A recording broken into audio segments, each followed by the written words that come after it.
वंदे मातरम। 20 अक्टूबर 2020 सायं 8 बजे आप सबों से मिलने के लिए रोज़ाना की तरह आज भी उदय मन्ना उपस्थित हो गया है और आज भी जानकारियों के पिटारे में क्या क्या है उसके बारे में बातचीत करेंगे। लेकिन आइए सबसे पहले आरजेएस के जो सकारात्मक सॉन्ग है उससे शुरुआत करते हैं। सकारात्मक सोच को आओ सारे भारत में फैलाएं, सकारात्मक ऊर्जा का आओ सब में संचार कराएं। ऐसा ना हो कि हम अपनी जिम्मेदारी भूल न जाएं, क्यों इंतजार करें हम किसी का, आओ एक मशाल जलाएं। सकारात्मकता के उदय का चलिए हम उद्घोष कराएं। आरजेएस जय हिंद के नारों से अपना देश जगाएं। आरजेएस वंदे मातरम से सारी सरकार जगाए। तो आप सबों का स्वागत है और आप जानते हैं कि 20 अक्टूबर 2020 सायं 8 बजे रोज़ाना की तरह आप लोगों से मिलने के लिए उपस्थित हो चुके हैं। और आप जानते हैं कि ये जो समय है वो कोरोना काल है और इसमें बहुत सारी चीज़ें जो हैं, डॉक्टर विनय कुमार विष्णुपुरी जी, आप लेखक हैं, आपको पता ही है। जय हिंद जय भारत आपको। और कोरोना लॉकडाउन में आदमी की जो एनर्जी है वो थोड़ी सी इम्यून सिस्टम पर असर पड़ जाता है, तो इसलिए कम्युनिकेशन थेरेपी जो है, जिसको सकारात्मक थेरेपी हम लोग कह रहे हैं, और इस आधार पर रोज़ाना मिलने से थोड़ी ऊर्जा आती है। आपकी बातों को सुनकर, देखकर, आप जो लिखते हैं उसे पढ़कर, और यूट्यूब पर इसको लोड कर दिया जाता है। मतलब यानी कि आपके जो विचार हैं वो लोगों तक पहुंच जाते हैं। तो हम लोग किसी का अपमान नहीं करना चाहिए। और ये नवरात्र चल रहा है, बहुत ही पवित्र मौका है। यही सकारात्मक सोच लेकर अगर आदमी चलता है तो ढेर सारी लड़ाइयाँ जो होती हैं, किसी के अपमान करने पर, आपने देखा कि महाभारत हो गया, महाभारत और रामायण दोनों महाकाव्य लिखे गए, वो अपमान से ही शुरू हुआ था। आप जानते हैं कि सीता का जो अपमान हुआ तो पूरा रामायण जो है उस पर आधारित हो गया, और महाभारत में जो द्रौपदी का अपमान हुआ था वहाँ से महाभारत जो है महाकाव्य लिखा गया है, वो अपमान का बदला। तो इसलिए किसी का अपमान अगर न करें तो ढेर सारी लड़ाइयाँ जो हैं आपस की जो हैं वो दूर हो सकती हैं। तो आइए, किसी का मत करियो अपमान, इसे सुनते हैं। बहुत ही अच्छा। करियो अपमान वक्त की हवा निराली से, किसे का मत करियो अपमान वक्त की हवा निराली से, वक्त की हवा निराली से, वक्त की हवा निराली से, किसे का मत करियो अपमान वक्त की हवा निराली से, किसे का मत करियो अपमान वक्त की हवा निराली से।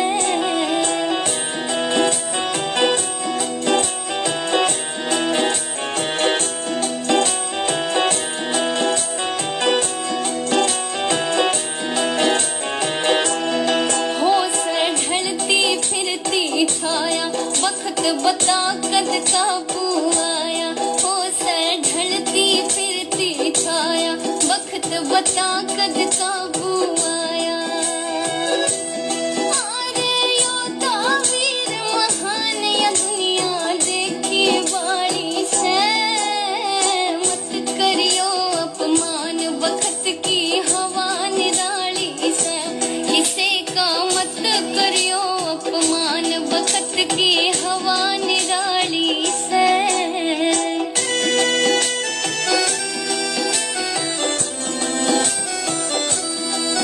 इसलिए ये ज़रूरी है कि नवरात्र में जिस तरह से अधर्म पर धर्म की विजय, असत्य पर सत्य की विजय हुई है, नकारात्मकता में सकारात्मकता की विजय हुई है, इसी की तो गाथा है। आप महिषासुर मर्दनी का आप ले लें, या फिर आप पूरी रामायण जो है सीता के अपमान के बाद जो है वो इस तरह की चीज़ें जो हैं वो हुई हैं इस देश में। आज प्रधानमंत्री श्री नरेंद्र मोदी ने देश को संबोधित किया और राष्ट्र के संबोधन में उन्होंने कुछ ऐसी बातें बताई कि कोरोना अभी ख़त्म नहीं हुआ है। बेशक त्यौहार है और पर्व त्यौहार में लोग उत्साह में आ जाते हैं, लेकिन हमें ध्यान रखना है कोरोना अभी गया नहीं है। पूरे विश्व में कोरोना है और इसकी जब तक दवाई नहीं है तब तक ढिलाई नहीं, यही बात कहा प्रधानमंत्री जी ने। और प्रधानमंत्री जी ने ये भी कहा कि जो दवा का विकास हो रहा है, दवा बनाई जा रही है, उसमें भारत में भी काफ़ी अच्छी प्रगति हुई है और कई जगह ये अनुसंधान वगैरह चल रहे हैं।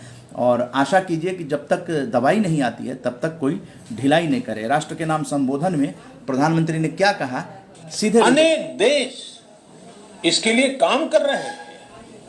हमारे देश के वैज्ञानिक भी वैक्सीन के लिए जी जान से जुटे हैं। भारत में अभी कोरोना की कई वैक्सीन पर काम चल रहा है। इनमें कुछ एडवांस स्टेज पर है, आशास्पद स्थिति दिखती है। साथियों, कोरोना की वैक्सीन जब भी आएगी वो जल्द से जल्द प्रत्येक भारतीय तक कैसे पहुंचे, इसके लिए भी सरकार की तैयारी जारी है। एक एक नागरिक तक वैक्सीन पहुंचे, इसके लिए तेजी से काम हो रहा है। साथियों, रामचरितमानस में बहुत ही शिक्षाप्रद बातें हैं, सीखने जैसी बातें, लेकिन साथ साथ अनेक प्रकार की चेतावनियां भी हैं। जैसे रामचरितमानस में बहुत बड़ी बात कही गई है, रिपु रुज पावक पाप। रिपु रुज पावक पाप प्रभु अहि गनीय न छोट करी। अर्थात आग, शत्रु, पाप यानी कि गलती और बीमारी, इन्हें कभी छोटा नहीं समझना चाहिए। जब तक इनका पूरा इलाज न हो जाए इन्हें हल्के में नहीं लेना चाहिए। इसलिए याद रखिए, जब तक दवाई नहीं तब तक ढिलाई नहीं। त्योहारों का समय हमारे जीवन में खुशियों का समय है, उल्लास का समय है। एक कठिन समय से निकलकर हम आगे बढ़ रहे हैं। थोड़ी सी लापरवाही हमारी गति को रोक सकती है, हमारी खुशियों को धूमिल कर सकती है। जीवन की जिम्मेदारियों को निभाना और सतर्कता, ये दोनों साथ साथ चलेंगे तभी जीवन में खुशियां बनी रहेगी। 2 गज की दूरी, समय समय पर साबुन से हाथ धुलना और मास्क लगाना, इसका ध्यान रखिए। और मैं आप सबसे करबद्ध प्रार्थना करता हूं, आपको मैं सुरक्षित देखना चाहता हूं, आपके परिवार को सुखी देना चाहता हूं। ये त्योहार आपके जीवन में उत्साह और उमंग भरे ऐसा वातावरण चाहता हूं। और इसलिए मैं बार बार हर देशवासी से आग्रह करता हूं। जी हाँ, तो प्रधानमंत्री ने अपनी ओर से ये कह दिया कि अभी जब तक दवाई नहीं है तब तक हम लोग ढिलाई न करें और इसे लेकर देशवासी जो हैं वो सतर्क रहें। जब तक दवाई नहीं आती है तब तक। पर्व त्यौहार आ रहे हैं तो आप कहीं भी बाहर जाएं तो इस बात का ध्यान रखें, 2 गज की दूरी।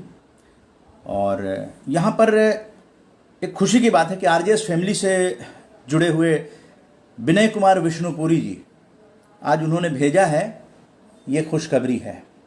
प्रकाश जावड़ेकर जी जो मंत्री हैं, केंद्रीय मंत्री पर्यावरण, वन एवं जलवायु परिवर्तन सूचना और प्रसारण मंत्री, उन्होंने डॉक्टर विनय कुमार विष्णुपुरी जी को पत्र लिखा है। क्या है पत्र में, आइए पढ़ के बताते हैं। प्रिय डॉक्टर विनय कुमार विष्णुपुरी, मुझे आपके दिनांक 30 सितंबर 2020 के पत्र के साथ पर्यावरण समस्या एवं समाधान नामक पुस्तक प्राप्त हुई। आपकी ये पुस्तक मुझे बहुत अच्छी और उपयुक्त लगी। आपकी ये जन कल्याणकारी पुस्तक पर्यावरण के क्षेत्र में कार्य करने वाले समाज के लोगों तथा छात्रों के लिए बहुत उपयोगी सिद्ध होगी और इसे पढ़ने के बाद पर्यावरण के प्रति लोगों में जागरूकता आएगी। मेरा विश्वास है कि आगे भी आप ऐसे उपयोगी पुस्तक द्वारा समाज को लाभान्वित करते रहेंगे। मैं आपके सफल भविष्य की कामना करता हूं। धन्यवाद। प्रकाश जावड़ेकर सिग्नेचर है। लेटर पैड पे उन्होंने अपना ये उद्बोधन लिखा है। केंद्रीय सूचना और प्रसारण मंत्री, पर्यावरण, वन एवं जलवायु परिवर्तन मंत्री प्रकाश जावड़ेकर जी। तो विनय कुमार विष्णुपुरी जी, आपको बहुत बहुत बधाई हो। ये हम लोगों के लिए भी बड़े गर्व की बात है और आप जैसे लोगों की जो विज़न है उसे लेकर दिल्ली में काफ़ी तेज़ी से काम चल रहा है और 25 अक्टूबर को आरजे सकारात्मक भारत मेमोरियल राष्ट्रीय वेबिनार जो है नकारात्मकता पे सकारात्मकता की विजय गाथा का विजयदशमी के दिन रविवार 25 अक्टूबर को 2:30 बजे राष्ट्रीय वेबिनार में सबको आमंत्रित किया जा रहा है। पॉजिटिव इंडिया की 5th एनिवर्सरी 5वीं वर्षगांठ पर दिल्ली एनसीआर में मेट्रो के नज़दीक इस तरह की एक रूपरेखा बनाई जा रही है। आरजेएस पॉजिटिव इंडिया मेमोरियल, इसकी विधिवत घोषणा जो है वो विचार विमर्श किया जाएगा 25 अक्टूबर को। ये बस एक सूचना के रूप में आप तक पहुंचा रहे हैं और थोड़ा मनोरंजन की बातें हो जाएं। देखिए बालिका कितनी प्रतिभावान है।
जी हाँ, तो ये छोटे छोटे क्लिप्स जो हैं वो बच्चों को भी काफ़ी प्रेरित करते हैं, क्योंकि प्रतिभा है तो फिर प्रतिभा दिखनी भी चाहिए। और बच्चों के अंदर संस्कार जो हैं, नृत्य, गीत, संगीत, चित्रकारी, ये जो है उनकी बहुमुखी प्रतिभाएं जो हैं वो उनको अंदर से बहुत ही सकारात्मक बनाती हैं। ये मौका हर गार्जियन को चाहिए कि वो दें। आरजेएस के राष्ट्रीय स्टार नरेंद्र टेटेसर जी, जय हिंद, वंदे मातरम। और आकांक्षा, जय हिंद। अब आगे हम लोग चलते हैं। आपको बता दें कि 20 अक्टूबर, तो 20 अक्टूबर के बारे में कुछ जानकारी से पहले आइए कुछ समाचारों पर निगाह डाल देते हैं। केंद्र सरकार ने देश के पूर्वोत्तर क्षेत्र में ब्रिटेन और निजी क्षेत्र को निवेश के लिए आमंत्रित किया है। प्रवर्तन निदेशालय ने जम्मू कश्मीर क्रिकेट एसोसिएशन घोटाले के सिलसिले में नेशनल कॉन्फ्रेंस के प्रमुख फारूक अब्दुल्ला से पूछताछ की है। कोरोना के कारण 2021 की हज यात्रा राष्ट्रीय और अंतर्राष्ट्रीय प्रोटोकॉल और दिशा निर्देशों को ध्यान में रखते हुए होगी। मुख्तार अब्बास नकवी, अल्पसंख्यक कार्य मंत्री। भारतीय सेना ने लद्दाख के चेकडोम सेक्टर में चीन के एक सैनिक को पकड़ा है। डॉक्टर हर्षवर्धन ने कोविड पर चीन के दावे का खंडन किया है। तो ये समाचार आप लोगों तक पहुंचाने थे। और पीएम मोदी ने जो आज राष्ट्र के संदेश में कहा कि लॉकडाउन भले चला गया हो लेकिन वायरस अभी नहीं गया है, इसलिए पर्व त्यौहार में इन चीज़ों का ध्यान रखना बहुत ज़रूरी है। और अब आप लोगों को लिए चलते हैं जो 20 अक्टूबर को क्या कुछ हुआ था उस पर एक निगाह डाल लेते हैं। तो 20 अक्टूबर 1988 को कृष्णप्पा गौतम भारतीय प्रथम श्रेणी के क्रिकेट खिलाड़ी हैं, उनका जन्मदिन। लीला सेठ भारत में उच्च न्यायालय की प्रथम महिला न्यायाधीश थी। 1930 में 20 अक्टूबर को जन्मदिन। वीरेंद्र सहवाग जो आक्रामक बल्लेबाजी के प्रसिद्ध भारतीय क्रिकेट खिलाड़ी हैं, 1978 में 20 अक्टूबर को जन्मदिन। कुमार शानू जो भारतीय सिनेमा के प्रसिद्ध और सफलतम पार्श्व गायकों में से हैं, 1957 में 20 अक्टूबर को जन्मदिन। वी.एस. अच्युतानंदन भारतीय कम्युनिस्ट पार्टी मार्क्सवादी के राजनीतिज्ञ हैं जो केरल के 11वें मुख्यमंत्री रहे हैं। वी.एस. अच्युतानंदन 1923 में 20 अक्टूबर को जन्मदिन। सिद्धार्थ शंकर राय पश्चिम बंगाल के भूतपूर्व मुख्यमंत्री और कांग्रेस के वरिष्ठ नेता, 1920 में 20 अक्टूबर को जन्मदिन।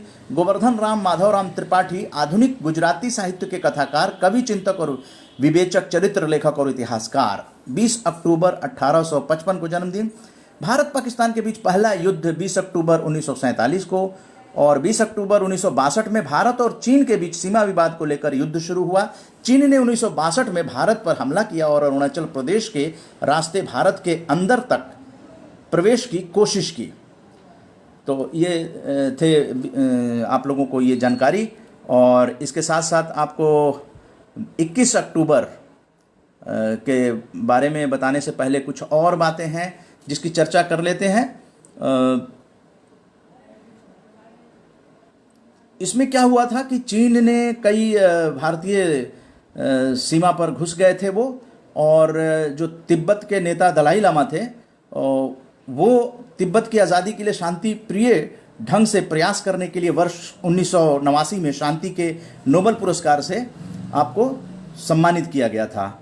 और दलाई लामा के साथ जो है यहाँ पर काफ़ी लोग जो हैं भारत में शरण लिए थे, क्योंकि चीन ने जो भी किया वहाँ 1950 के दशक तक भारत और चीन के बीच जो संबंध अच्छे थे वो फिर बिगड़ गए थे। और 57 में चीन ने लद्दाख के रास्ते अक्साई चीन सड़क के जरिए चीन और तिब्बत को जोड़ा और इसके बाद लद्दाख के कई इलाकों पर कब्जा कर लिया। मार्च 1959 में तिब्बत के धार्मिक नेता दलाई लामा ने भारत में शरण ली और इसके बाद भारत और चीन की सीमाओं पर सैन्य तैनाती बढ़ गई थी।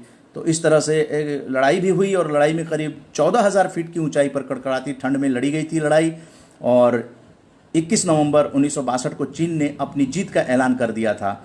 और इसके बाद वो 1973 में कई देशों की यात्रा किए थे दलाई लामा। और 1959 में दलाई लामा ने तिब्बत छोड़ा था, तब उनके साथ करीब 1 लाख तिब्बती भी भारत आए थे और तब तक भारत सरकार ने उन लोगों को यहाँ पे शरण दिया था। तो ये भी जानना ज़रूरी है कि इस तरह की चीज़ें जो है ना वो मानवीय अधिकार है और उसका जो है वो भारत ने किया अपना मानवीय संवेदना के आधार पर। 21 अक्टूबर 1296 में अलाउद्दीन खिलजी ने दिल्ली की गद्दी संभाली थी और 1934 में जयप्रकाश नारायण जो संपूर्ण क्रांति के पुरोधा थे, सूत्रधार थे, कांग्रेस सोशलिस्ट पार्टी का गठन किया था। 1934 में 21 अक्टूबर को नेताजी सुभाष चंद्र बोस ने आज़ाद हिंद फौज की स्थापना सिंगापुर में की थी और 1945 में फ्रांस में महिलाओं को पहली बार वोट करने का अधिकार मिला था। तो 21 अक्टूबर 1934 को नेताजी सुभाष चंद्र बोस ने आज़ाद हिंद फौज की स्थापना सिंगापुर में की थी। ये बड़े दुर्लभ फोटोग्राफ्स हैं, आप तक पहुंचा रहे हैं।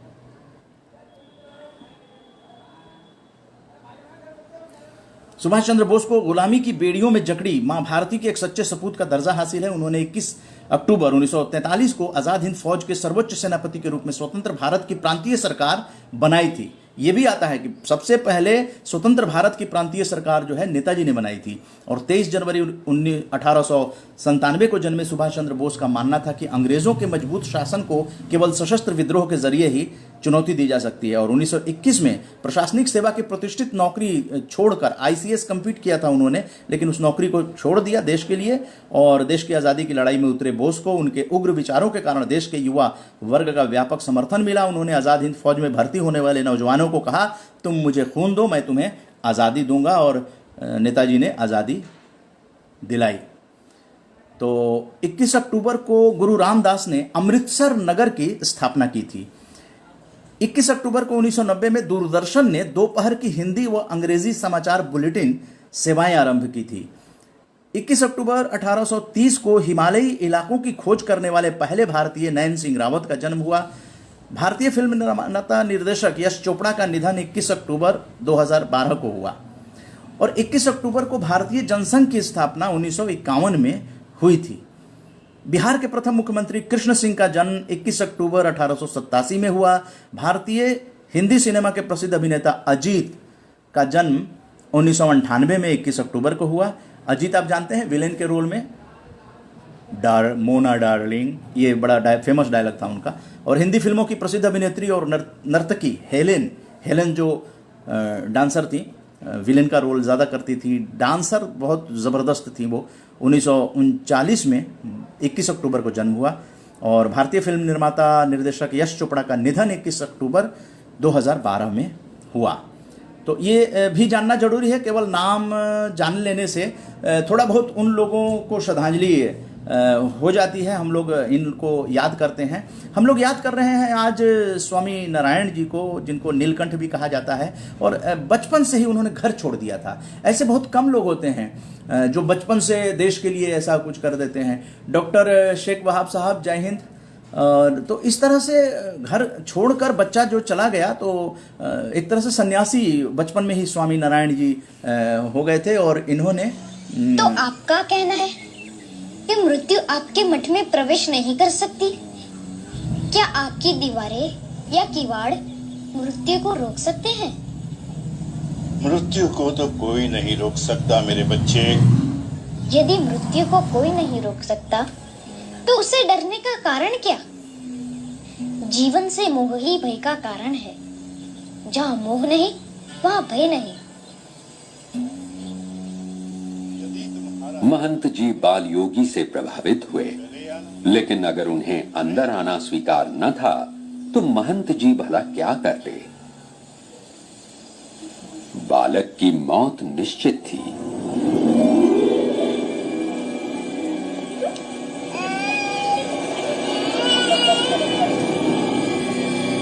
रात का समय होने वाला है और वहां पे जंगल से शेर बाघ आ जाते हैं।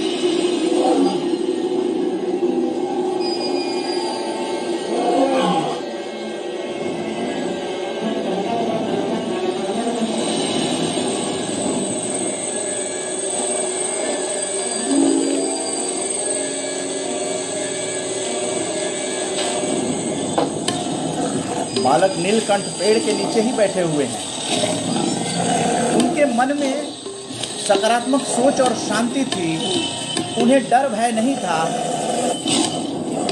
ये शेर आ रहा है और बालक पेड़ के नीचे बैठा हुआ है। ये स्वामी नारायण है। अक्षरधाम मंदिर देश भर में और विदेश में बने हुए हैं। इसी स्वामी नारायण मंदिर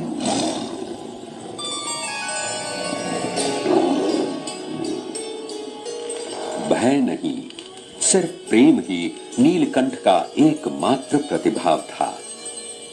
उनके आध्यात्मिक प्रकाश ने हिंसक सिंह को अहिंसक बना दिया। नीलकंठ भीतर से शांत थे, इसलिए बाहर भी उनके आसपास शांति व्याप्त हो जाती थी।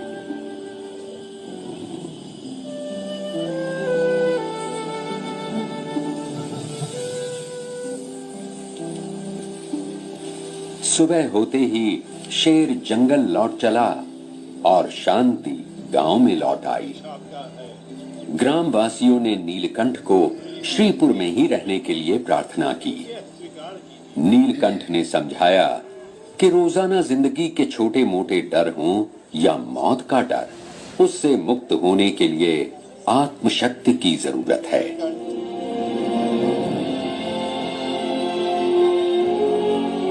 नीलकंठ जहां भी गए अनगिनत लोगों ने उनका प्रेम पूर्ण स्वागत किया। ये भारत के वो लोग हैं जो विश्व की सबसे ज्यादा विविधताओं से सभर हैं, जहां मानव अभिलाषा की हर तरह की अभिव्यक्ति है और हर तरह की जीवन शैली है।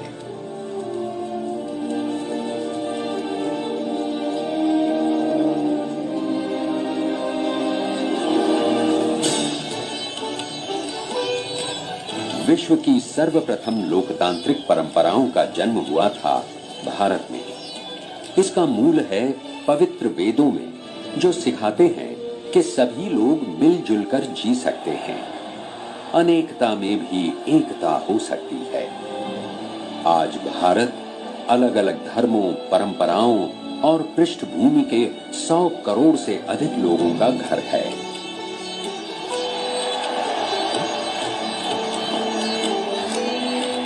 यही एकमात्र ऐसा देश है जहां 18 विभिन्न भाषाओं को जन्म मिला है, जिनके अलग अलग मूलाक्षर हैं और 16 बोलियां बोली जाती हैं।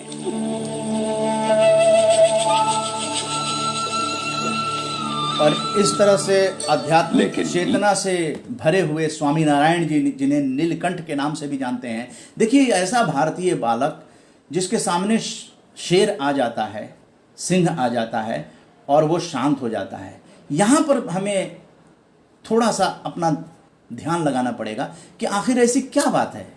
ये इतिहास है और अक्षरधाम मंदिर दिल्ली का जो बना हुआ है स्वामी नारायण मंदिर है। तो ऐसे हमारे यहाँ रहे हैं पुरुषार्थ वाले जो बचपन में ही घर द्वार छोड़कर और सन्यासी बन गए, और ऐसे लोगों की विचारधारा अगर हम नई पीढ़ी तक ले जाते हैं तो कितनी बड़ी सकारात्मक ऊर्जा उस बालक के अंदर भी आ सकती है। तो ये स्वामी नारायण जी को इसलिए जानना और इसे लोगों तक पहुंचाना ज़रूरी है। अब आइए आपको जानकारी दें, मशहूर लेखक और निर्देशक कमाल अमरोही की चर्चित फिल्म पाकीजा का गाना इन्हीं लोगों ने लीना दुपट्टा मेरा, इन्हीं लोगों ने ले लीना दुपट्टा मेरा। ये गाना ज़रूर आप लोगों ने सुना होगा और पसंद भी करते होंगे। और आपको मालूम है कि पाकीज़ा में फिल्माने से पहले इस गीत इन्हीं लोगों ने लीना दुपट्टा मेरा को 2 और फिल्मों में अलग अलग धुनों के साथ फिल्माया गया था। पहली फिल्म आई थी सन 1941 में रिलीज़ हुई हिम्मत, और दूसरी थी उसके ठीक 2 साल बाद सन 1943 में रिलीज़ हुई आबरू फिल्म, यानी कि आज़ादी से पहले। और तीनों बार गीतकार एक ही थे, मजरूह सुल्तानपुरी साहब, लेकिन तीनों बार शूटिंग किए गए एक ही गाने के धुन और फिल्मांकन की तकनीक में बहुत ज़्यादा फर्क है। आपके लिए तीनों गाने यहाँ आपके पास पहुंचा रहा हूं, देखें और ज़रा गौर करें, इस गाने को सुने कि कलाकार जो है अपनी कला से एक ही गाने को किस तरह का वो शैली विकसित करता है, आपको रूबरू कराता हूं।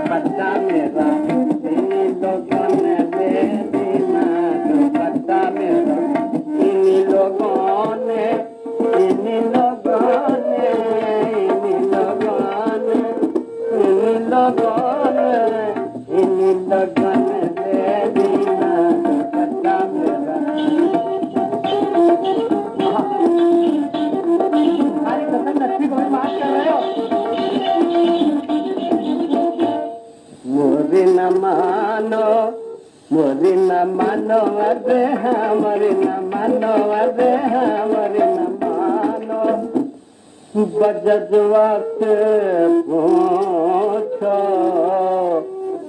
जिसमें अढ़ाई गज है, जिसमें अढ़ाई गज दीना दुपट्टा मेरा,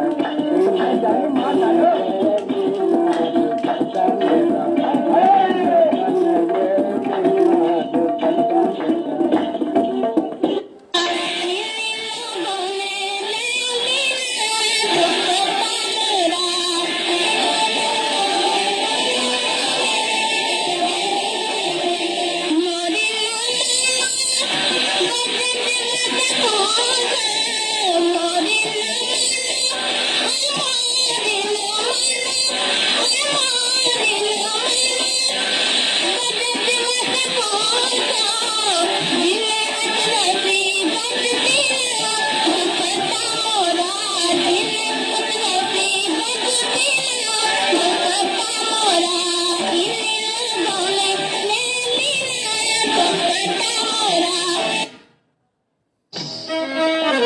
इन्हीं लोगों ने ले लेना दुपट्टा मेरा, इन्हीं लोगों ने ले लेना दुपट्टा मेरा।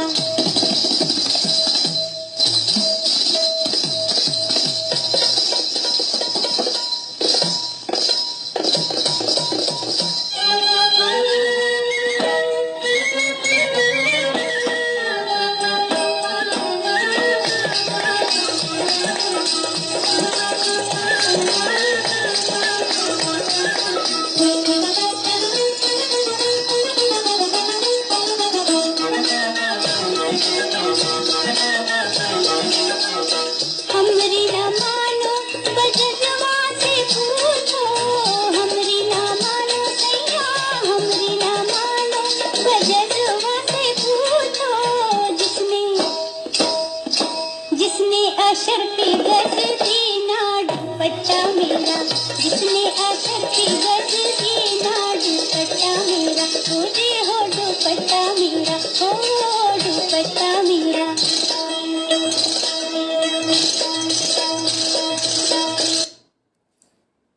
जी हाँ, तो आज़ादी के बाद आते आते पाकीज़ा का जो ये गीत है वो कितना चेंज आया आज़ादी से पहले का और आज़ादी के बाद किस तरह का चेंज आया। तो ये सारी चीज़ें जो हैं, अब आइए हम लोगों का जो अवार्ड है एक नज़र उस पर भी डाल लेते हैं।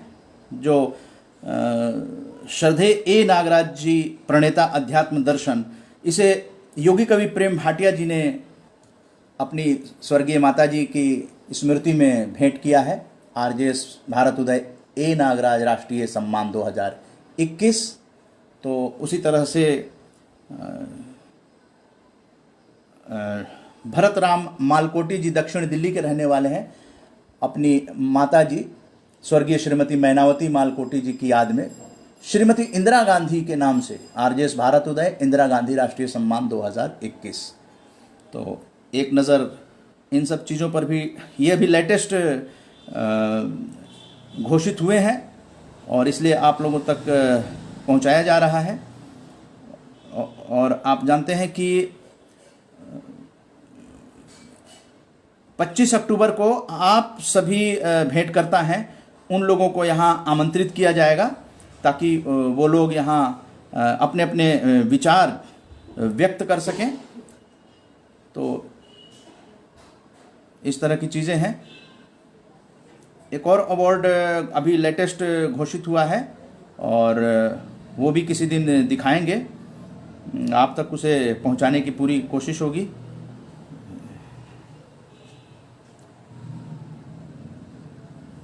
जी, तो धीरे धीरे सभी अवार्ड्स के बारे में, जैसे ये आकाशवाणी के कार्यक्रम अधिशासी AIR के हैं दिलीप झा जी, श्रीमती सुधा झा जी अपने माता पिता स्वर्गीय प्रोफेसर डॉक्टर महाकांत झा, श्रीमती दुर्गा देवी, उनकी स्मृति में जो कि दरभंगा बिहार के रहने वाले थे, संत रामकृष्ण परमहंस माँ शारदा देवी के नाम से ये अवार्ड इन्होंने घोषित किया है। और सब मदर टेरेसा, जिनको अभी हाल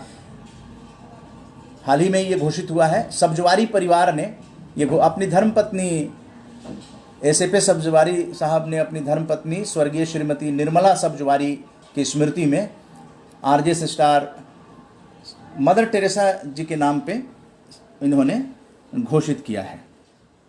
तो इस तरह से कुछ अवार्ड्स जो हैं वो रोज़ाना हम लोग आप तक पहुंचाते रहेंगे। और अब आइए बातचीत करते हैं। ये जो अपनी रिंकल शर्मा बहन है, आरजेएस फैमिली से जुड़े हुए, उनके भी पिताजी के स्मृति में अवार्ड घोषित हुआ है। ओम प्रकाश झुनझुनवाला जी और कौशल्या देवी जी जो पटना की हैं, तो उन्होंने पीएमसीएच के जो सर्जरी विभाग के विभागाध्यक्ष थे डॉक्टर यूपी सिन्हा, उनकी स्मृति में अवार्ड इन्होंने घोषित किया है। तो उन सब चीज़ों को भी धीरे धीरे हम लोग आप लोगों तक पहुंचाएंगे।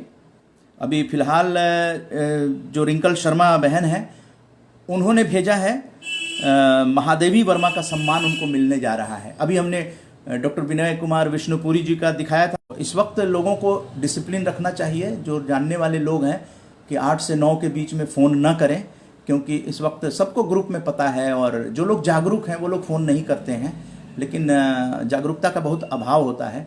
लेकिन फिर भी ऐसा अगर कोशिश करें इस वक्त फ़ोन ना आए तो, क्योंकि डिस्कनेक्ट भी हो सकता है ये लाइव शो।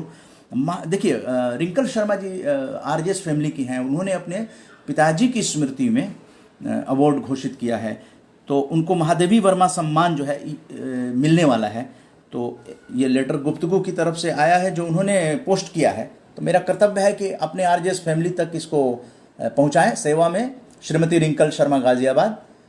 वैसे कौशाम्बी उत्तर प्रदेश में रहती हैं। आपको सूचित करते हुए बेहद प्रसन्नता का अनुभव हो रहा है कि गुप्तगू की कार्यकारिणी ने महादेवी वर्मा सम्मान के लिए आपका चयन किया है। अतः आपसे विनम्र निवेदन है कि कार्यक्रम में मौजूद होकर सम्मान प्राप्त करें। इस अवसर पर काव्य संकलन दिल्ली की 7 कवियत्रियों का विमोचन किया जाएगा। इस पुस्तक में आपकी भी कविताएं परिचय सहित प्रकाशित हुई हैं।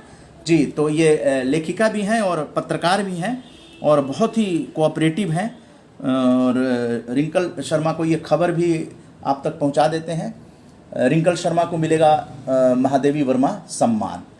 तो चूंकि अपनी आरजेएस फैमिली है और आरजेएस फैमिली को गर्व हो रहा है कि गुफ्तगू संस्था जो है रिंकल शर्मा को महादेवी वर्मा सम्मान से सम्मानित करेगी, तो हम लोगों को भी काफ़ी खुशी है। उनको, रिंकल शर्मा जी को बहुत बहुत बधाई हो, शुभकामना हो कि इसी तरह से आप आगे बढ़ते रहें और आरजेएस का नाम जो है वो रोशन करते रहें।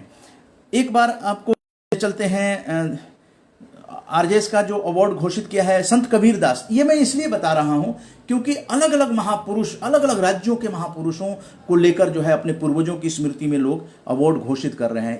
ये भी हाल में संत कबीर दास के नाम पे अवार्ड घोषित किया गया है, और आगे फिर चर्चा करना चाहेंगे। संत कबीर दास आप जानते हैं, तो संत कबीर दास के नाम पे ये अवार्ड जो है वो घोषित किया है। डॉक्टर सत्येंद्र कुमार सिंह, श्रीमती इंदू सिंह, मसौढ़ी, पटना, बिहार। और अपने दादाजी जो शतकवीर थे, 100 साल तक जिया उन्होंने, स्वर्गीय जेहल महतो, किसान, गांव सांडा, मसौढ़ी, पटना, बिहार। और संत कबीर दास के नाम पे आरजेएस का अवार्ड ये भेंट कर रहे हैं दंपत्ति।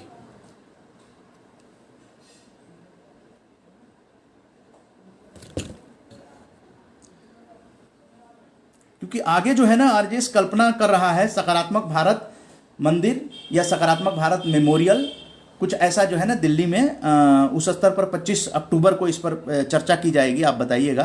तो डॉक्टर सत्येंद्र सिंह और इंदू सिंह जो हैं वो, उन्होंने पिछले साल अक्टूबर महीने में बैठक की थी मसौढ़ी में। आप देखिए, ये आरजेएस स्टार फैमिली अवार्ड 2019 से सम्मानित दंपत्ति डॉक्टर सत्येंद्र सिंह, श्रीमती इंदू सिंह जी, मसौढ़ी, बिहार ने अपने दादाजी शतकवीर जेहल महतो की स्मृति में आगामी आरजेएस राष्ट्रीय सम्मान 2021 संत कबीर दास जी को समर्पित किए हैं। बता दें कि आरजेएस पॉजिटिव मीडिया की गत वर्ष 8 अक्टूबर से 22 अक्टूबर तक यात्रा हुई थी। तो बिहार यात्रा के दौरान आप दंपत्ति ने सकारात्मक बैठक आयोजित कर स्थानीय स्तर पर लोगों के बीच सकारात्मक सोच को बढ़ावा देने में योगदान दिया था। ये सकारात्मक भारत आंदोलन के अंतर्गत जो है वहाँ पे बैठक हुई थी, वहाँ आरजेएस पॉजिटिव मीडिया भी मौजूद थी, और ये बैठक की तस्वीर है। आरजेएस स्टार का खिताब दंपत्ति को दिया गया था, और काफ़ी सालों से आरजेएस फैमिली से ये दंपत्ति जुड़े हुए हैं। अब आइए आपको बता दें कि देश में कोविड से स्वस्थ होने की दर जो है वो बढ़ रही है, और ये बहुत खुशी की बात है। बिहार में भी कुछ आंकड़े कम बताए जा रहे हैं कि वहाँ पर भी कुछ इम्प्रूवमेंट हो रहा है, लेकिन बहुत ज़्यादा खतरा चुनावी समय में है, और ध्यान देने की लोगों को ज़रूरत होगी, सतर्क रहने की ज़रूरत होगी। आइए, आपको मनोरंजन की पूरी व्यवस्था है।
तरह से गाते रहिए, गुनगुनाते रहिए और अपने और अपनों के साथ जो है वो कम्युनिकेशन करते रहिए, तो उससे बहुत सारा जो कोरोना का अवसाद अंदर उत्पन्न हो जाता है तो वो दूर हो सकता है। और योग या व्यायाम या किसी भी तरह का एक्सरसाइज जो है उसको अपने जीवन का अंग बनाइए। मैं स्वयं ही थोड़ा समय देता हूँ, जिससे कि एक्सरसाइज करने से जो इम्यून सिस्टम है वो भी डेवलप हो जाता है।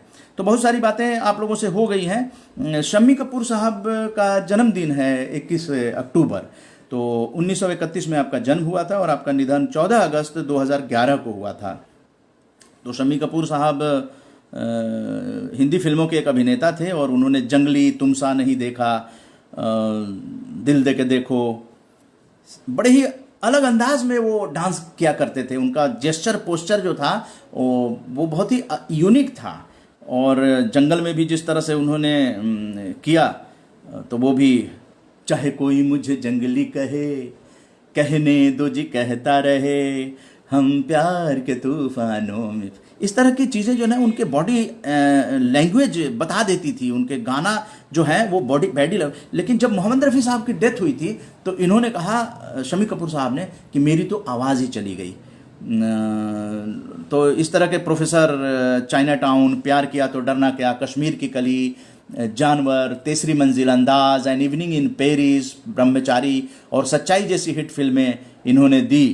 और साल 1953 में रिलीज फिल्म जीवन ज्योति से बतौर अभिनेता शम्मी कपूर ने बॉलीवुड में कदम रखा था। और शम्मी कपूर की शुरुआती फिल्में जीवन ज्योति, रेल का डब्बा और गुल सनोवर थीं। शम्मी कपूर ने मुख्य अभिनेता के रूप में 50 से अधिक फिल्मों में अभिनय किया है और सहायक भूमिकाओं में 20 से अधिक फिल्मों में अभिनय किया है। उन्होंने फिल्म ब्रह्मचारी, जो कि 1968 में आई थी, प्रदर्शन के लिए सर्वश्रेष्ठ अभिनेता का फिल्म फेयर पुरस्कार भी जीता था। तो शम्मी कपूर साहब को एक बार हम लोग आरजेएस फैमिली पॉजिटिव मीडिया और फेसबुक फ्रेंड्स मिलकर श्रद्धांजलि देते हैं।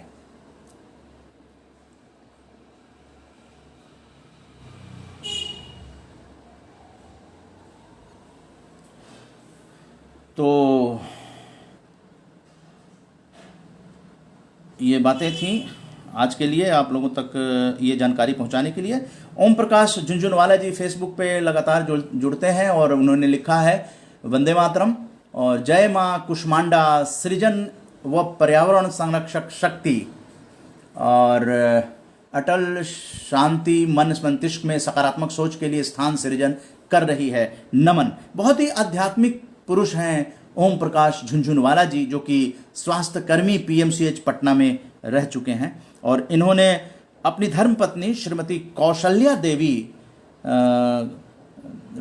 के साथ जो है अपने जो पीएमसीएच के जहाँ पे इन्होंने काम किया था, स्वर्गीय डॉक्टर यूपी सिन्हा, विभागाध्यक्ष surgery PMCH Patna Bihar. UP Sinha साहब विभागाध्यक्ष थे सर्जरी के पीएमसीएच पटना में और बहुत ही कर्मठ व्यक्ति थे और सबों का ख्याल रखते थे। मरीज जो आते थे उनके साथ डॉक्टर की जगह जो है वो एक गार्जियन की भूमिका में रहते थे और उन लोगों की जो भी मदद हो सकती थी तो वो डॉक्टर यूपी सिन्हा जी किया करते थे। और यही प्रभाव समाज सेवा का या सकारात्मक सोच जो थी वो प्रभाव ओम प्रकाश झुनझुनवाला जी ने पर पड़ा है, उनकी पूरी फैमिली पे पड़ा है।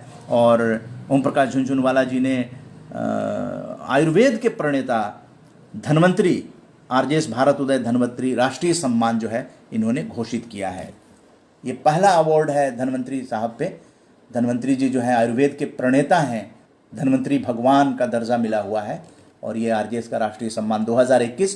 पुरस्कार की घोषणा दिसंबर 2020 में की जाएगी। और ये यूपी सिन्हा जी हैं, विभागाध्यक्ष सर्जरी पीएमसीएच पटना। इनके बारे में और भी डिटेल जो है वो जानकारी दी जाएगी और लगातार हम लोग इन चीज़ों को आप लोगों तक पहुंचाते रहेंगे, क्योंकि आरजेएस फैमिली जो है वो निश्चित रूप से एक पारिवारिक ये प्रोग्राम होता है। और परिवार जिस तरह से होता है जिसमें आप बीती भी बताई जाती है, तो उसी आधार पर इसका जो है। और आप लोग अगर फेसबुक पे या अपने ग्रुप में, आरजेएस के ग्रुप में ये अक्टूबर 2020 स्मारिका पीडीएफ जो निकाली गई है, ये तीसरी है, लेकिन पीडीएफ की पहली है। इससे पहले तो हार्ड कॉपी दोनों स्मारिका की है। आरजे सकारात्मक भारत आंदोलन की 5वीं वर्षगांठ पर अब शुरुआत की गई है, एक नई शुरुआत है कि हाँ पीडीएफ में वो चीज़ें दी जाएंगी। ये गांधी जयंती पर विशेष कार्यक्रम किया गया था और उसमें सारी डिटेल है। पीडीएफ है तो उसमें सारे अवार्ड्स एक जगह कलेक्ट किए जा रहे हैं और जो नए आ रहे हैं वो इसमें ऐड कर दिए जाएंगे। तो इस तरह की जो बातें हैं वो आप लोगों तक पहुंचाई गई और आप लोगों से बातचीत कर लेते हैं। ओम प्रकाश झुनझुनवाला जी, धन्यवाद। आयुर्वेद के प्रणेता धन्वंतरी जी पर ये अवार्ड भेंट करने के लिए।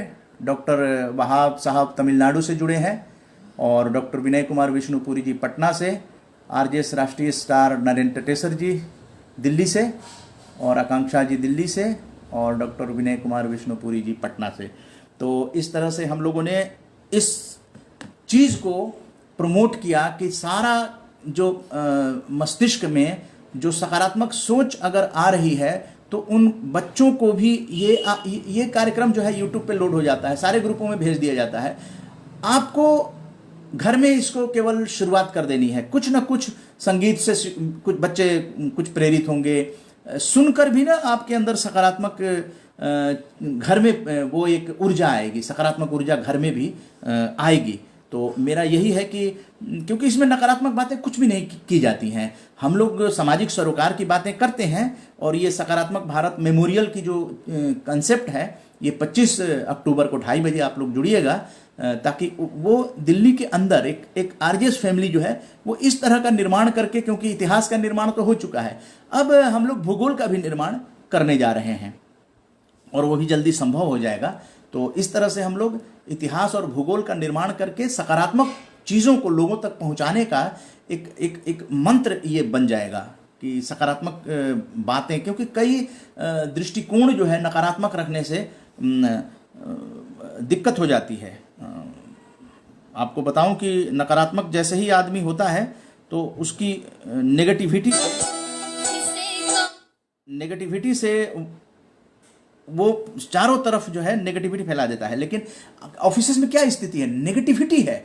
आप जाते हैं कोई काम कराने, आप काम कराने जाते हैं, हर कोई जाता है ऑफिसेज में, काम जितने तय समय में हो जाना चाहिए और ऑनलाइन की व्यवस्था आजकल बहुत ज़्यादा हो गई है और दिल्ली में तो ऑनलाइन की पूरी व्यवस्था की गई है कि ऑनलाइन फॉर्म भरें, तो फिर ऑफिस इतनी बार डिले क्यों करता है। और उसमें मनीष सिसोदिया दिल्ली के उप मुख्यमंत्री हैं और शिक्षा मंत्री और अभी नए श्रम मंत्री भी बनाए गए हैं, क्योंकि गोपाल राय जी श्रम मंत्री थे और पर्यावरण में थे, तो पर्यावरण पर बहुत ज़्यादा दिल्ली में ध्यान देने के लिए अभी आपने देखा कि जो पेड़ को काटा नहीं जाएगा उसको शिफ्ट कर दिया जाएगा।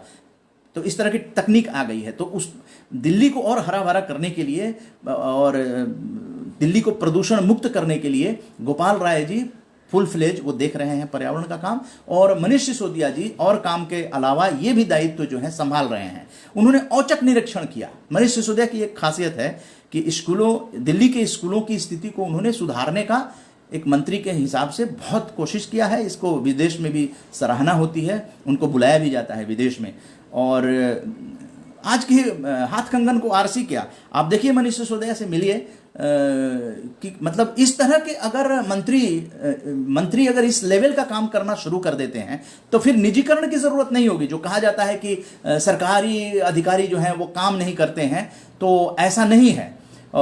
सुशील खन्ना जी बहुत अच्छी तरह से जानते होंगे, नशा मुक्ति जागरूकता अभियान ये चला रहे हैं और मैं लगातार देख रहा हूँ फेसबुक पे पोस्ट करते हैं। और नशा जो है उसको लेकर अगर सरकार संवेदनशील हो जाए तो नशा से हमारी युवा पीढ़ी बर्बाद नहीं होगी। जो कि परिवार और मोहल्ला और किस किस तरह के चीज़ें नशा से, दुर्व्यसन से वो चीज़ें होती हैं। लेकिन सरकार ने यहाँ आबकारी विभाग भी बना दिया है और उसके साथ मद्य निदेशालय भी बना दिया है। एक जो है उसको रोकने पे खर्च किया जाता है कि नशा निषेध हो, और वो एक तरफ जो है वो आबकारी से पैसे भी कमाए जाते हैं। तो दोनों बातें चलती हैं। इसमें समाज नीति की बहुत आवश्यकता है कि समाज खुद ही नकार दे, नशा हमें नहीं करना है, संस्कार पड़े। संस्कार तभी पड़ेगा जब हमारी सोच सकारात्मक होगी। सकारात्मक क्या है? अच्छी बातें अच्छे लोगों को अच्छी लगती हैं। अब आप लोग अच्छे हैं, जितने भी हैं अच्छे हैं, इसलिए सकारात्मक सोच के आंदोलन से जुड़े हुए हैं। कुछ ना कुछ आप लोग अच्छा काम भी कर रहे हैं अपने जीवन में, वो महान कार्य है। और चूंकि आरजेएस में जुड़े हैं तो आरजेएस के इतिहास के साथ हम लोग जो हैं वो कुछ ना कुछ इतिहास का निर्माण कर चुके हैं, कर रहे हैं और आगे जो भूगोल का निर्माण कर देंगे। क्योंकि आरजेएस सकारात्मक भारत मंदिर या आरजेएस सकारात्मक भारत मेमोरियल, अब ये तो आपको डिसाइड करना है कि इसको किस तरह से अमली जामा पहनाया जाएगा। क्योंकि 25 राज्यों के लोग इससे जुड़े हुए हैं और 25 अक्टूबर को बुलाया गया है। वो लोग आएंगे और उसमें अपने विचार रखेंगे, उसके बाद हम लोग कार्यरूप करना शुरू करेंगे। लेकिन मनीष सिसोदिया की जो बात कर रहे थे, तो एक वीडियो आरजेएस की रिसर्च टीम ने भेजा है, वो आप तक पहुंचाना चाह रहे हैं कि अगर हमारे मंत्री अपने ऑफिसेज से निकल के सड़कों पे ऑफिसेज में जाने लगे, मजाल है किसी की कि कोई दलाली जिससे सभी पीड़ित होते हैं। हमारे एसपी, डीएसपी, डीएम अगर इस तरह का भ्रमण करने लगे अपने अपने इलाके में, पूरे डिस्ट्रिक्ट के मालिक डीएम हैं, अगर वो अपने एसी बंद कमरे से निकलकर अगर बाहर निकल के देखना, जैसे राजा लोग हुआ करते थे, एक ज़माना ऐसा था कि राजा रात में निकलता था और रात में वो अपनी जनता के दुख दर्द को, ये हमारा इतिहास है और वही लोग आज इतिहास में जिंदा भी हैं। नहीं तो बहुत से राजा हुए चले गए। इसलिए बहुत से ऐसे अधिकारी होते हैं जो कोशिश करते हैं और उनके पास चूंकि पावर है, कानून का भी पावर है, सत्ता है उनके पास, वो कानून भी ला सकते हैं, जो भी दिक्कत होगी वो कानून ला सकते हैं, लेकिन जनता को राहत दे सकते हैं। तो अगर वो इतना त्याग करते हैं तो निश्चित रूप से तो एक छोटी सी झलक दिखाते हैं कि मनीष सिसोदिया कौन सी कहाँ पे कब किया था अप्लाई? 30 तारीख को बहुत ज़्यादा भीड़ थी, लाइन में मारा मारी। अभी अप्लाई करने आए हो या नहीं सर, हमारा जो पहले बना हुआ था 17 में, फिर किसी कारण बस घर पे रह गए। रिन्यू करवाने आए हो? रिन्यू करवाने आए हो? आप भी रिन्यू करवाने आए हो? ये बुला लो। सारे टाउट्स खड़े हुए हैं इधर। अब ये रिन्यू करने के लिए भी लाइन में लगा रखा है। रिन्यू तो ऑटोमेटिक हो जाना चाहिए, जो हम उस दिन बात कर रहे थे। सुबह 4 बजे से मनीष सिसोदिया उप मुख्यमंत्री दिल्ली कह रहे हैं कि टाउट्स खड़े हैं, वो इंडिकेट कर रहे हैं और लोग कह रहे हैं 4 बजे से खड़े हैं। इसलिए मैं देखना आया था इसको। रिन्यू का करवाएंगे। हाँ, सब रिन्यू करने वाले हैं सर, नए वाले भी नए करने। ये पुष्प विहार डिस्ट्रिक्ट लेबर कार्यालय का सरप्राइज इंस्पेक्शन किया। सर ये 11 बजे आते हैं, ऑफिस लेट होते हैं। 11 बजे आते हैं। अभी ऑफिस खुला कि नहीं खुला? अभी खुला है, अभी नहीं खुला, अभी जस्ट खुला है, अभी नहीं खुला सर। अभी खुला, ऊपर पता नहीं खुला कि नहीं खुला, अभी तो लोग काम जा रहे हैं। हटिए जरा मैडम। मनीष सिसोदिया जी ने ये देखिए लाइव भी किया है अपने आईडी तो सबको कि ये सोशल डिस्टेंसिंग नहीं है, कुछ नहीं है।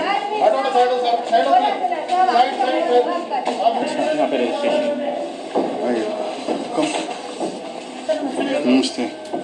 कितने बजे से काम शुरू किया है? मॉर्निंग कितने बजे होती है आप लोगों की? 9:30 से कर रखा है, पौने 10 बजे। पौने 10 बजे खोल रखा है। हाँ जी। एक लेबर का कार्ड बनाने में कितनी देर डील करने में कितनी टाइम लगता है? सर मतलब कि डॉक्यूमेंट्स वगैरह फटाफट वेरीफाई करके ओके करके एमआर हैंड टू हैंड दे देते हैं इनको। कितना समय लगता है एक आदमी को डील करने में? Less than 1 minute. अभी बज गए 10:30। हाँ जी सर। 45 मिनट हो गए आपको काम करते हुए। सुबह से कितने लोगों का काम किया है दिखाओ। सर एक्चुअली आज सर्वर का भी थोड़ा सा इशू चल रहा है। आज सर्वर का हो गया? क्या प्रॉब्लम है? सर्वर के लिए लिखा आपने फिर किसी को? सर ये है। कहाँ है आपके ऑफिसर? सर आ रहे हैं सर, को इन्फॉर्म कर। कौन ऑफिसर है? सर वो हरी सिंह मीना सर। सर्वर खराब है। सुबह से आपने लिखा किसी को? किसको फोन किया आपने? कोई मेल भेजी? सर ये किसी को भेजा आपने? किसको भेजा है? सर ये ग्रुप पे मैसेज कर। कौन सा ग्रुप है? सर ये बोर्ड का। कौन ऑफिसर है इस पे? सर यहाँ पर आपने लिखा है सर्वर खराब है? नहीं सर, हाँ ये आ रहा था ना, ये आ रहा था। ये 10:15 पे आपने भेजा है। सर क्योंकि 2-3 बार खोल कितने लोग रजिस्टर हुए हैं सुबह से? सर रजिस्टर ही नहीं हो पाया ना, क्योंकि वेरीफाई एक भी नहीं हो रहा। नहीं सर, क्योंकि ये डॉक्यूमेंट, सबसे बड़ी बात क्या है सर, जब ये डॉक्यूमेंट ओपन करते हैं ना यहाँ पर, ये देखिए, जब ये कल कितने हुए थे? सर कल हमारे हो गए थे 200 हो गए थे सर, 200 इससे ज्यादा ही हुए। स्लिप तो नहीं करते, जो ऑब्जेक्शन होते हैं उनको हम देते हैं। आप लोगों की क्या पोस्ट है? सर मैं मैनेजर हूँ यहाँ पे, ये CCO है, वो DO है डाटा एंट्री। तो एक आदमी डील कर रहा है? नहीं सर मैं कर रही हूँ, और ये RBF से कैसे करते हैं इसको? सर जैसे आप किस काम से आए भाई? रिपोर्ट में 0 था, DS कल भी नहीं आए थे, आज भी नहीं आए। कल DS आए थे आपके? सर आए थे। उनकी जो रिपोर्टिंग आई थी आपके यहाँ से 0 आई थी कि एक भी होनी है वेरिफिकेशन। कल कोई वेरिफिकेशन नहीं हुआ, रिपोर्ट 0 आई है यहाँ से।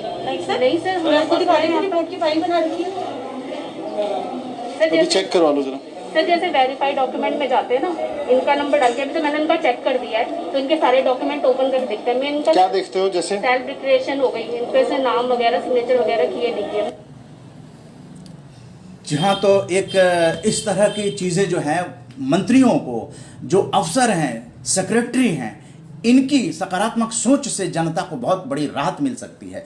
इसलिए सकारात्मक भारत आंदोलन की ज़रूरत है। इसे दुनिया ने मान लिया है और आगे भी इसे मानेंगे लोग कि अगर अपने डिपार्टमेंट का नाम रोशन करना है तो बड़े अधिकारियों को, जिनके पास सत्ता है, जिनके पास कानून बनाने की क्षमता है, जिन लोगों के पास प्रशासन है, उन लोगों को घर से बाहर निकलना पड़ेगा और जनता के करीब जाना पड़ेगा। तभी वो केवल इलेक्शन में जनता के करीब जाना और सो जाना, तो अब जनता इस चीज़ को नकार देती है, नकारने जा रही है। इसलिए मेरा तो निवेदन है सभी जनप्रतिनिधियों से, सभी जो शीर्षस्थ अधिकारी हैं, उन लोगों से, उन IAS अफसरों से करबद्ध निवेदन है कि जनता और सोशल मीडिया आज आप लोगों तक पहुंच चुकी है, इसलिए जनता की हिफाजत भी कीजिए और जनता के साथ खड़े रहिए। पत्रकारों को भी ये कहना चाहते हैं कि आप जनता के साथ खड़े रहिए। जनता के लिए ही आप होते हैं। जनता के प्रतिनिधि या पत्रकारिता या फिर जो समाज के सशक्त लोग हैं, जनता से जुड़िए, जनता का विश्वास प्राप्त कीजिए। इसलिए सकारात्मक भारत आंदोलन की जरूरत है। तो मनीष सिसोदिया की आप भी, मुझे पूरा विश्वास है कि आप तारीफ करेंगे। अभी अभी श्रम मंत्री का चार्ज दिल्ली के उप मुख्यमंत्री को अतिरिक्त कार्यभार दिया गया है और उन्होंने कार्यालय में जाकर अपनी ही फेसबुक आईडी से ये लाइव दिखाया है और दूसरों को भी प्रेरित किया है। इसलिए ये जरूरत है और भी अधिकारियों को, मंत्रियों को, जितने भी हमारे पास आएंगे, RJS की रिसर्च टीम जो है इसी चीज को चुन चुन कर हमारे पास भेज रही है और उसमें से हम देखते हैं कि कौन सा चीज आप लोगों तक पहुंचाना चाहिए। इसी तरह से RJS की जो रिसर्च टीम है, उन्होंने एक बहुत ही अद्भुत इस नवरात्र के अवसर पे जो पूजा का सीन है, जहां पे दिए जल रहे हैं, ये भारत की संस्कृति है। इस संस्कृति को कोई मिटा नहीं सकता है, इसी में हमें जीना है। वहाँ से सकारात्मक सोच के साथ अपने सारे जो क्रियाकलाप हैं उस पर हमें ध्यान देना है, वहाँ से रास्ते निकलेंगे। आप खुद ही जज कर लीजिए कितना वंदना किस तरह की है। और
जी हाँ, तो इस तरह के जो विचार हैं वो हमें हमें हमें हमें हमें शांति देते हैं, हमारे अंदर आध्यात्मिक शक्ति का प्रवेश होता है इन सब चीज़ों से। तो हमें इन सब चीज़ों को सकारात्मक रूप से सोचकर और आगे बढ़ने की ज़रूरत है।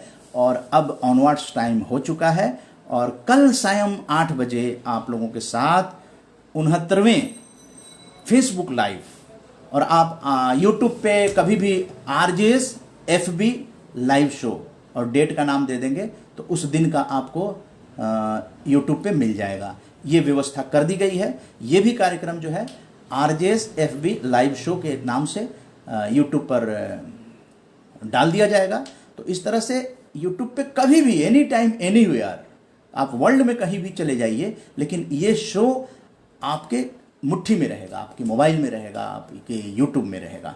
ये व्यवस्था कर दी गई है। थोड़ी देर के बाद ग्रुप में जो है वो इसको डाल दिया जाएगा और आप लोग अपने घर में इसको सुबह में आप स्टार्ट कर सकते हैं। देखने की ज़रूरत नहीं है, सुनने की ज़रूरत है। तो सकारात्मक ऊर्जा आपके घर में अपने आप उत्पन्न हो जाएगी, क्योंकि बच्चे तो नहीं देख रहे हैं। बच्चों तक पहुंचाने के लिए जब भी समय हो, आजकल तो कोरोना लॉकडाउन में 8वीं क्लास तक के बच्चे स्कूल भी नहीं जा रहे हैं, तो इसको जो ग्रुप में भेजा जाता है तो उसको एक तो सब्सक्राइब करना है, क्योंकि RJ सकारात्मक भारत आंदोलन का वो चैनल है जिसमें आप जैसे डॉक्टर विनय कुमार विष्णुपुरी जी का जो बधाई संदेश किताब के बारे में केंद्रीय मंत्री प्रकाश जावड़ेकर जी ने लिखा है वो बताया गया, और उसी तरह से आप लोगों ने जो अवार्ड घोषित किया है तो ये सब RJ फैमिली का ही अवार्ड है। तो उस बारे में लोगों को जानकारी भी मिलेगी, और जो देश दुनिया की जानकारी दी जाती है, इस तरह के अनुष्ठान की जानकारी जो दी जा रही है, सकारात्मक गीत आप लोगों को सुनाए जा रहे हैं, कुछ संगीत भी है, मनोरंजन भी है, सामाजिक सरोकार की भी बातें हैं। तो इस तरह की चीज़ें घर में सकारात्मक ऊर्जा लाती हैं। तो इसलिए आप लोगों का बहुत बहुत आभार, धन्यवाद। और अब कल सायं 8 बजे मिलने के वादे के साथ जय हिंद जय भारत करने का समय आ गया है। आपको लास्ट में वो सकारात्मक सॉन्ग के साथ छोड़े जाते हैं, उसी से कार्यक्रम जो है संपन्न हो जाएगा। RJS का सकारात्मक सॉन्ग।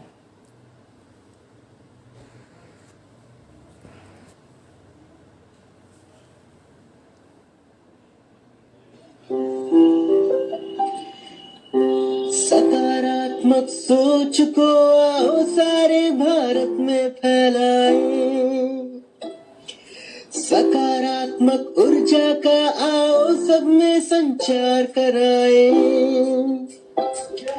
ऐसा ना हो कि हम अपनी जिम्मेदारी भूल न जाएं, क्यों इंतजार करें हम किसी का, आओ एक मशाल जलाएं। सकारात्मकता के उदय का चलिए हम उद्घोष कराएं। RJS जय हिंद के नारों से अपना देश जगाएं। RJS वंदे मातरम से सारी सरकार जगाए। जी हाँ, तो अब इसी के साथ संपन्न करते हैं। एक बार फिर से जय हिंद जय भारत। कल सायं 8 बजे फिर मुलाकात होगी इसी मुस्कान के साथ।